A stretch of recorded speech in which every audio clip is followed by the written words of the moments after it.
नमस्कार दोस्तों, स्वागत है हमारे चैनल स्टडी थेरेपी पर। आज हम लोग डिस्कस करने जा रहे हैं 2 सितंबर 2025 के करंट अफेयर्स। तो चलिए शुरू करते हैं। सबसे पहला है कि आव्रजन और विदेशी विषयक अधिनियम 2025 जो है अब से लागू हो गया है। ये विदेशों के आव्रजन यानी इमिग्रेशन होता है उनका मतलब, और प्रवेश और ठहरने को विनियमित करता है। तो इसके प्रावधानों की अगर थोड़ा सा हम लोग देख लें तो सबसे पहला इसमें बोला गया है कि आव्रजन चौकियाँ मतलब इमिग्रेशन के लिए बहुत प्रकार से मतलब ये बेंच ये स्थापित किए जाएंगे, जो कि भारत में प्रवेश करने और भारत से बाहर निकाले जाने के विशेष आव्रजन चौकियों को अधिसूचित करने का अधिकार भी भारत मतलब केंद्र सरकार को देते हैं वो ये अधिनियम। इसका बाद बोल रहे हैं आव्रजन ब्यूरो मतलब इमिग्रेशन ब्यूरो स्थापित किया जाएगा, जो कि भारत में प्रवेश, भ्रमण, ठहरने, आवागमन के विनियमन और वीज़ा जारी करने सहित इमिग्रेशन संबंधी कार्यों के लिए मतलब ये एक प्रकार से आव्रजन ब्यूरो की स्थापना का प्रावधान किया गया है। नेक्स्ट है विदेशियों का पंजीकरण, मतलब भारत आने पर विदेशी पंजीकरण अधिकारी के पास ये सभी जो है ना विदेशी अपना पंजीकरण कराना अनिवार्य है। नेक्स्ट है रिपोर्टिंग संबंधी दायित्व। तो इसमें कुछ बताया गया कि अगर वो जहाँ पर जाएंगे, जैसे अस्पताल है तो विदेशी मरीज को अपनी जानकारी देनी होगी, कॉलेज में जानकारी देनी होगी, एयरलाइंस में भी यात्रियों को जानकारी देनी होगी। सबसे जो मेन चीज़ है कि अपराध जो है इस श्रेणी में कि अगर आप वैध पासपोर्ट या यात्रा संबंधी अन्य दस्तावेजों के बिना अगर आप भारत में प्रवेश करते हैं तो फिर विदेशियों को है जो है ना 5 वर्ष तक की कारावास या फिर 5 लाख रुपए तक जुर्माना या फिर दोनों देना पड़ सकता है। नेक्स्ट है बोल रहे हैं कि हेड कांस्टेबल तक के पुलिस कर्मियों को बिना वारंट की गिरफ्तारी का अधिकार दिया गया है। और परिसरों मतलब जो इसमें बोल रहे हैं कि विदेशियों द्वारा जो अधिक उपयोग किए जाने वाले जो क्षेत्र है ना मतलब स्थान है, उनके परिसरों को बंद करने या फिर सभी विदेशियों को ऐसे परिसर पर रोक लगाने का भी निर्देश सरकार द्वारा दिया जा सकता है।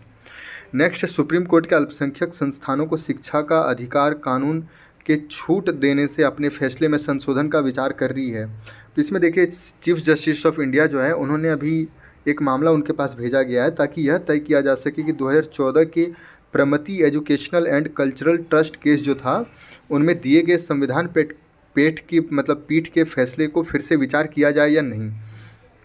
तो दरअसल ये जो मतलब केस जो था ये 2014 में, इनमें यह कहा गया था कि जो राइट टू एजुकेशन कानून है उनमें अल्पसंख्यक शैक्षणिक संस्थान हो, चाहे वो सरकारी सहायता प्राप्त हो या फिर नहीं, वो उन पर लागू नहीं होता है आरटीई एक्ट। तो ये बोलते हैं सेक्शन 30A जो है वो एक प्रकार से धार्मिक एवं भाषाई अल्पसंख्यकों को अधिकार देता है कि वो अपनी पसंद के शैक्षणिक संस्थान स्थापित और उसको संचालित भी कर सकते हैं। तो देखिए सुप्रीम कोर्ट की टिप्पणियां ये की गई थी कि अनुच्छेद 20A मतलब 20A जो है वो राइट टू एजुकेशन एक्ट है, उनके और अनुच्छेद 30(1) दोनों एक साथ एवं संतुलित रूप से लागू हो सकते हैं। मतलब वो एक प्रकार से वो एक साथ नहीं जाएंगे बल्कि अलग लागू होंगे। तो अभी उन्हीं पर विचार चल रहा है कि राइट टू एजुकेशन एक्ट ज़्यादा प्रभावी होगा या फिर 30A के जगह जो अल्पसंख्यकों को अधिकार दिया गया था वो ज़्यादा प्रभावी होगा मतलब आरटीआई एक्ट से। तो थोड़ा देख लेते हैं बच्चों को निःशुल्क एवं अनिवार्य शिक्षा का अधिकार अधिनियम 2009 के बारे में। आरटीई एक्ट जिसको कहते हैं, ये 6 से 14 वर्ष की सभी बच्चों के लिए निःशुल्क एवं अनिवार्य शिक्षा को एक मौलिक अधिकार प्रदान करता है और ये निजी स्कूलों को आर्थिक एवं सामाजिक रूप से वंचित वर्गों के लिए 25% सीटें आरक्षित करने का भी निर्देश देता है। नेक्स्ट खबर की ओर चलते हैं। तो एससीओ के राष्ट्राध्यक्षों ने परिषद के 25वें शिखर सम्मेलन में तियानजिन घोषणा पत्र को अपनाया है। तो कहाँ ये शिखर सम्मेलन हुआ था? तियानजिन में। तियानजिन घोषणा पत्र अपनाया गया वहाँ पे। तो देखिए घोषणा मतलब जो पत्र है उनके कुछ मुख्य बिंदुओं पर नज़र डालते हैं। तो सबसे पहला है कि क्षेत्रीय संघर्ष और परमाणु अप्रसार। तो आतंकवाद विरोधी प्रयासों में दोहरे मानदंडों को अस्वीकार किया गया है। पहलगाम में आतंकवादी हमले जो हुई थी उसकी निंदा की गई है और इजराइल और संयुक्त राज्य अमेरिका द्वारा किए गए सैन्य हमलों की निंदा की गई है, मतलब जो ईरान पर की गई थी उस पर। नेक्स्ट है कि संयुक्त राष्ट्र में सुधार होना चाहिए, वो तो सभी कोई सहमत है। नेक्स्ट है कि सतत विकास और सामाजिक एजेंडा, आर्टिफिशियल इंटेलिजेंस के विकास और उपयोग में सभी देशों के लिए समान अधिकारों का समर्थन किया गया है। और भारत द्वारा एक पृथ्वी, एक परिवार और एक भविष्य को जो बोला गया था, विजन दिया गया था, उनको यहाँ पर मान्यता भी दी गई है। फिर एससीओ के प्रभाव का विस्तार करने के लिए चीन के कुछ पहले हैं, जैसे एससीओ सदस्य अब चीन की जो बेगी 2 उपग्रह प्रणाली जो है उनका मतलब उपयोग कर सकती है। मतलब जैसे जीपीएस है ना, ग्लोबल पोजिशनिंग सिस्टम, उसी प्रकार से चीन का है बेई 2 प्रणाली मतलब उपग्रह प्रणाली, भारत का है नाविक। तो देखिए चीन ने अगले 3 वर्षों में $1.4 बिलियन के ऋण देने का भी प्रस्ताव किया है और उन्होंने एससीओ विकास बैंक बनाने का भी प्रस्ताव किया है वहाँ पर।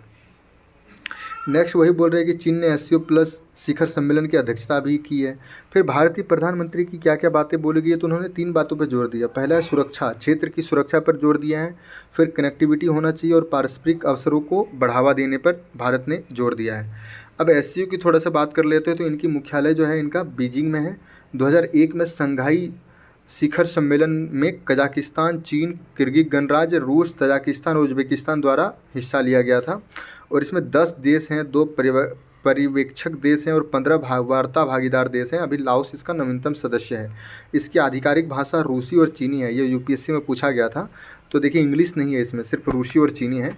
और इसकी संरचना में सबसे पहला राष्ट्राध्यक्षों की परिषद, ये सर्वोच्च निर्णय लेने वाली संस्था है। इसके बाद शासनाध्यक्षों की परिषद, ये दूसरी सबसे उच्च है।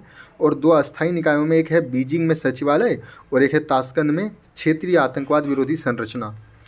अब चलिए नेक्स्ट खबर की ओर चलते हैं। तो केंद्र ने वन संरक्षण एवं संवर्धन संशोधन नियम 2025 को अधिसूचित कर लिया है। ये वन संरक्षण और संवर्धन अधिनियम 1980 के तहत जो है अपने अधिकारों का उपयोग करते हुए मौजूदा 2023 में उसके नियमों में संशोधन किया है। तो इस संशोधनों पर थोड़ा सा ध्यान दें, तो इसमें कहा गया कि मतलब जो मंजूरी है, जैसे मतलब परियोजनाओं के लिए उनको सरल बनाया जाए, जैसे ऑनलाइन भी आवेदन कर सकते हैं। और जो सैद्धांतिक मंजूरी है उसकी वैधता को बढ़ाकर 2 साल से 5 साल तक कर दिया गया है। अब देखिए प्रतिपूरक वनीकरण संबंधी सुधार भी किया गया है, जैसे भूमि बैंकिंग प्रणाली मतलब शुरू की गई है और केंद्रीय योजना के तहत वनारोपण की भी अनुमति दे दी गई है। नेक्स्ट है कि रणनीतिक संसाधन प्रबंधन, इसके तहत महत्वपूर्ण खनिजों के खनन के लिए विशेष प्रावधान सुनिश्चित किए गए हैं, जिसमें भूमि उपयोग की न्यूनतम अवधि को 20 वर्ष से घटाकर 10 वर्ष कर दी गई है। फिर कानून को मजबूती से लागू करना, जैसे बेहतर निगरानी और रिपोर्टिंग, इन सभी को मतलब इससे कानून अच्छे तरीके से लागू होंगे, उनको भी लागू किया जाएगा। अब थोड़ा सा देख लेते हैं वन संरक्षण अधिनियम का विकास कैसे हुआ था। तो 1980 से पूर्व जो था ना, वो वन जो राज्य सूची का विषय था, तो इसलिए वन भूमि का बड़े पैमाने पर उपयोग किया जा रहा था, क्षरण हो रहा था देखा जाए तो। लेकिन फिर 42वें संविधान संशोधन ये आपातकाल के दौरान हुआ था 1976 में। उनके मतलब उसमें 42वें संविधान संशोधन में वन को राज्य सूची से हटाकर समवर्ती सूची में स्थानांतरित कर दिया गया। तो इसके बाद आया वन संरक्षण अधिनियम 1980 में, और इसके तहत जो है प्रक्रिया को केंद्रीकृत करके वनों की कटाई पर रोक लगाई गई। 1988 में संशोधन के तहत वन भूमि को निजी संस्थाओं को लीज देने पर विनियमित किया गया उसको लेकर। फिर वन संरक्षण संशोधन अधिनियम 2023 के तहत विकास को पारिस्थितिकी संरक्षण के साथ संतुलित करना, उसका मतलब एक प्रकार से मतलब लक्ष्य बना दिया गया, उद्देश्य। अब नेक्स्ट खबर की ओर चलते हैं। समुद्री जैव विविधता संधि के प्रिपेटरी कमीशन का दूसरा सत्र संपन्न हुआ। तो देखिए ये जो संधि है, ये औपचारिक रूप से संयुक्त राष्ट्र समुद्री कानून अभिसमय के तहत राष्ट्रीय क्षेत्राधिकार से परे क्षेत्रों की समुद्री जैविक विविधता के संरक्षण और सतत उपयोग पर समझौता के रूप में जाना जाता है। तो देखिए ये BBJ इसका शॉर्ट फुल फॉर्म है, जैसे बायोडाइवर्सिटी बियॉन्ड नेशनल जुरिडिक्शन। तो इसका मतलब है राष्ट्रीय क्षेत्राधिकार से परे क्षेत्रों की समुद्री जैविक विविधता के संरक्षण और सतत उपयोग पर समझौता। तो इसके बारे में थोड़ा सा देखते हैं। तो 2023 में इसको अपनाया गया था, राष्ट्रीय क्षेत्राधिकार से परे क्षेत्रों की समुद्री जैव विविधता पर अंतर सरकारी सम्मेलन के मतलब उसमें अपनाया गया था।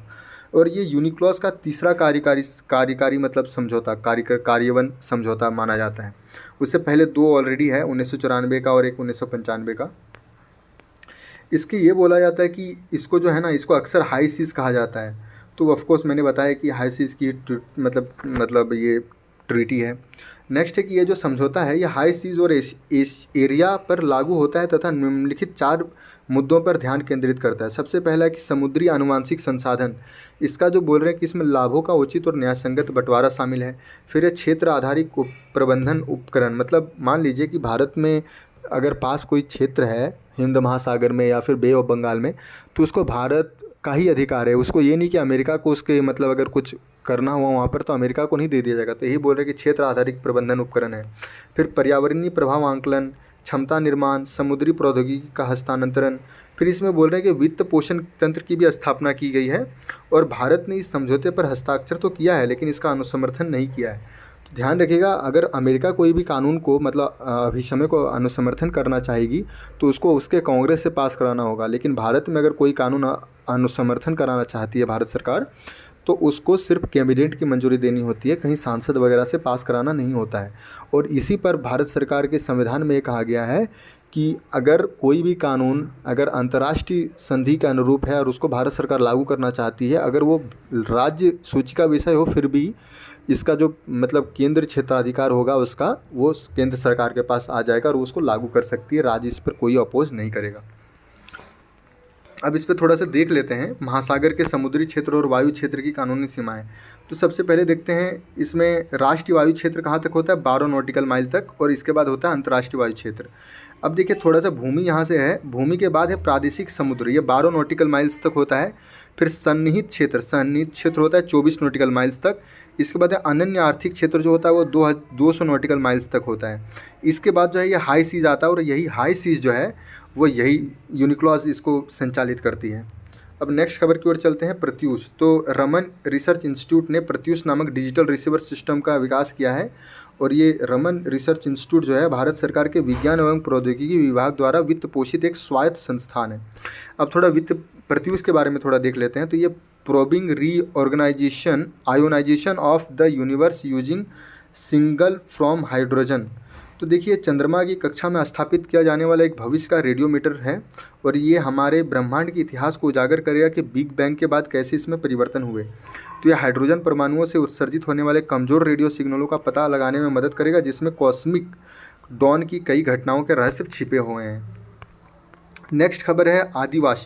तो ये केंद्रीय जनजाति कार्य मंत्रालय द्वारा आदिवानी बीटा ऐप संस्करण का लॉन्च किया गया है। तो आदिवानी जो है जनजाति भाषाओं के लिए भारत का पहला AI संचालित अनुवाद प्लेटफॉर्म है, जो कि जनजाति गौरव दिवस के तहत विकसित किया गया है, और ये लुप्तप्राय भाषाओं के डिजिटलीकरण को बढ़ावा देगी।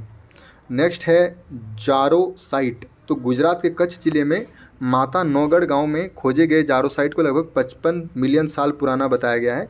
ये पीले रंग का लोहा युक्त सल्फेट खनिज होता है, और ये ऑक्सीजन, लोहा, सल्फर, पोटेशियम और कुछ खनिज की उपस्थिति में सही मात्रा में परस्पर अभिक्रिया के कारण बनते हैं। तो ये जेरोसाइट इस प्रकार बनता है ना कि ये हमें मंगल ग्रह पर रसायनों और खनिजों के विकास के बारे में जानकारी देती है, क्योंकि वहाँ पर भी इसी प्रकार के रसायन और खनिज मिलते हैं। नेक्स्ट है निवेशक दीदी। तो ये investor education and protection fund authority ने अपनी प्रमुख वित्तीय साक्षरता पहल निवेशक दीदी का दूसरा चरण शुरू किया है। इसके बाद जो खबर है वो है सेना स्पेक्टाबिलिस। तो ये केरल के वायनाड में भारत का पहला विज्ञान आधारित और समुदाय संचालित सेना स्पेक्टाबिलिस उन्मूलन अभियान चलाया गया है। तो ये सेना स्पेक्टाबिलिस है क्या? यह एक आक्रामक प्रजाति है, और ये देसी पादप प्रजाति को नष्ट कर देती है, मृदा की रासायनिक संरचना को बदल देती है, और शाकाहारी जीवों को खाद्य संकट उत्पन्न कराती है। ये घना और विस्तृत वितान वाला वृक्ष है, और जो कि अमेरिका उष्णकटिबंधीय क्षेत्रों की स्थानिक प्रजाति है। नेक्स्ट है सोलर एनर्जेटिक इलेक्ट्रॉन। तो देखिए सोलर ऑर्बिटर जो है वो स्पेस प्रोब ने सोलर एनर्जेटिक इलेक्ट्रॉन की उत्पत्ति का पता लगाया है, और सोलर ऑर्बिटर जो है ये नासा और यूरोपीय एजेंसी की संयुक्त परियोजना है। तो सोलर एनर्जी इलेक्ट्रॉन होता क्या है? तो सूर्य में उत्पन्न होते हैं, और ये प्रकाश की गति से अंतरिक्ष में उत्सर्जित किए जाते हैं। ये इसके दो प्रकार होते हैं। एक होता है इंटेंट सोलर फ्लेयर्स, जो कि सूर्य की सतह पर छिपे छोटे छोटे हिस्सों में होने वाले विस्फोट हैं, और एक होता है कोरोनल मास इजेक्शन, जो कि सूर्य के वायुमंडल से गर्म गैस का विशाल विस्फोट होता है। ये अंतरिक्ष के मौसम को समझने में हमारी मदद करेंगे। नेक्स्ट है युद्ध अभ्यास। तो ये थल सेना की मतलब अभी भारत और संयुक्त राज्य अमेरिका की थल सेना का अभ्यास है एक प्रकार से, और अभी इसका 21वां संस्करण चल रहा है। नेक्स्ट है अफगानिस्तान, और सबसे लास्ट खबर भी यही है। अफगानिस्तान में अभी भूकंप आया है। तो यहाँ पर देखिए अफगानिस्तान ये कौन कौन से बॉर्डर को टच कर रहा है? पाकिस्तान से, तजाकिस्तान से, फिर है तुर्कमेनिस्तान से, ईरान से, फिर यहाँ उज्बेकिस्तान से। तो ये जो है ये कुनार प्रांत में अभी भूकंप आया है। तो याद रखिएगा अफगानिस्तान में कुनार प्रांत है। यह स्थलबद्ध पर्वतीय देश है, और एशिया का प्रवेश द्वार इसको कहा जाता है। यहाँ पर नदियाँ हैं अमूर दरिया, हेलमंद नदी और काबुल नदी, और सबसे ऊंचा बिंदु है इसका माउंट नौशाक। और पर्वत श्रृंखलाओं में देखें तो उत्तर पूर्व में हिंद कुश और पामीर पर्वत है, और दक्षिण में सफ़ेद कोह श्रेणी, और यहाँ पर महाद्वीपीय जलवायु पाई जाती है। तो चलिए आज के लिए बस इतना ही था। आपसे मिलते हैं नेक्स्ट करंट अफेयर्स की वीडियो पर, और ये PDF जो है मेरे टेलीग्राम चैनल पर है, वहाँ पर ज्वाइन करना ना भूलें। चलिए आपसे मिलते हैं अगले करंट अफेयर्स की वीडियो पर। तब तक अपना ध्यान रखिएगा। नमस्कार।